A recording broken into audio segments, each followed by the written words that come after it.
కాసేపట్లో సీఎం చంద్రబాబు అధ్యక్షతన AP cabinet సమావేశం కాబోతోంది. ఈ సమావేశంలో పలు కీలక అంశాలపై చర్చించనుంది మంత్రిమండలి.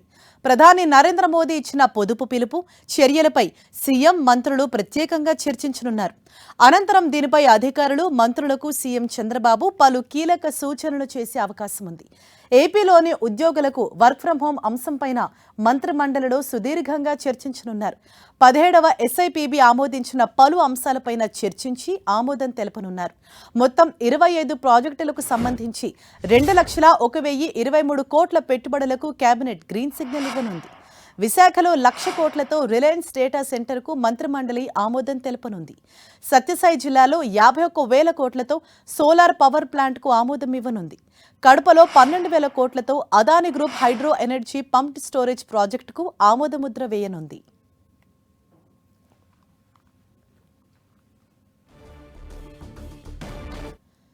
ఇక తిరుపతిలో 2,500 కోట్ల రూపాయలతో రాయల్ ఎన్ఫీల్డ్ ద్విచక్ర వాహన తయారీ పరిశ్రమకు మంత్రివర్గం గ్రీన్ సిగ్నల్ ఇవ్వనుంది.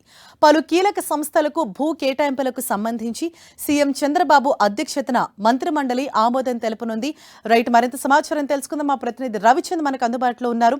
రవిచంద్, ఇప్పటికే ప్రధాని మోదీ ఇచ్చిన పిలుపు మేరకు అంటే ఇంధన ఆదాకి సంబంధించి ఇప్పటికే ఏపీలో ఆ దిశగా అడుగులు పడుతున్నట్లుగా మనకు కనిపిస్తోంది. వాహనాలు తగ్గించుకున్నట్లుగా కొంతమంది మనకు అర్థమవుతోంది. సో ఇవాల్టి మంత్రిమండలి సమావేశంలో ఏ అంశాలపైన చర్చించబోతున్నారు? హరీష, మీరు చెప్పినట్టు చాలా కీలక నిర్ణయాలు అయితే ఈ రోజు కేబినెట్ తీసుకునే అవకాశం మనకు కనిపిస్తుంది. ముఖ్యంగా ఎస్ఐపిబి ఆమోదించిన అనేక ప్రాజెక్టులని ఇక్కడ ఓకే చేసే అవకాశం ఉంది. దాదాపు 2,00,000 కోట్ల పెట్టుబడులకు సంబంధించి 25 ప్రాజెక్టులని మంత్రిమండలి ఆమోదించబోతుంది.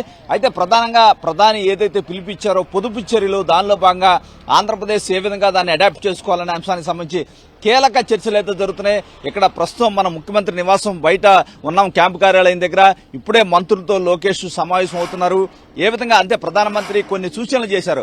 ఆ సూచనలకు అనుగుణంగా ఆంధ్రప్రదేశ్ ప్రభుత్వం ఎటువంటి పొదుపు చర్యలు తీసుకోవాలి, ప్రజలను ఏ విధంగా ఎడ్యుకేట్ చేయాలనే కీలక చర్చలు అయితే ఇక్కడ జరుగుతున్నాయని చెప్పుకోవచ్చు.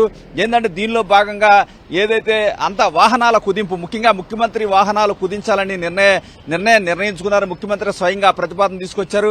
అయితే ఉదయం నారా లోకేష్ కూడా తన జెట్ కేటగిరీ ఉన్నప్పటికీ 2 వాహనాలకే ఆయన పరిమితం అవుతున్నారు.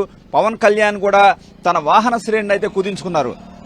ఈ నేపథ్యంలో ఏదైతే ఆంధ్రప్రదేశ్ లో కూడా పొదుపు చర్యలకు సంబంధించి ప్రజలకు కూడా పిలుపునిచ్చారు. ఎవడు ఆడంబరాలకి పోవద్దు అని చెప్తున్నారు.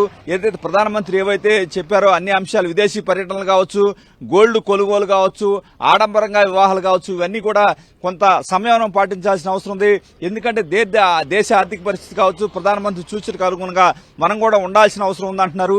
అదేవిధంగా ఆంధ్రప్రదేశ్ కు సంబంధించి చూసుకుంటే కనుక ఉద్యోగులకి వర్క్ ఫ్రం హోమ్ ఇస్తే ఎలా ఉంటుందని కూడా ఒక చర్చ జరుగుతుంది.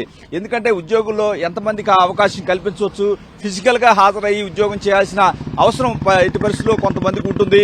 వారు మాత్రం హాజరవ్వాల్సిన అవసరం ఉంటుంది. అయితే కొంతమంది ఇంటి దగ్గర ఉన్నా కూడా పనిచేసే వెసులుబాటు అయితే ఉండే అవకాశం ఉంది. వారికి ఆ అవకాశం ఇవ్వాలని చెప్పి భావిస్తున్నారు.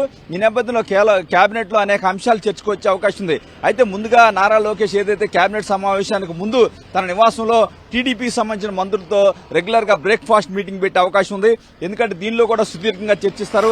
ఆ తర్వాత 10:30కు కేబినెట్ సమావేశం అవుతుంది.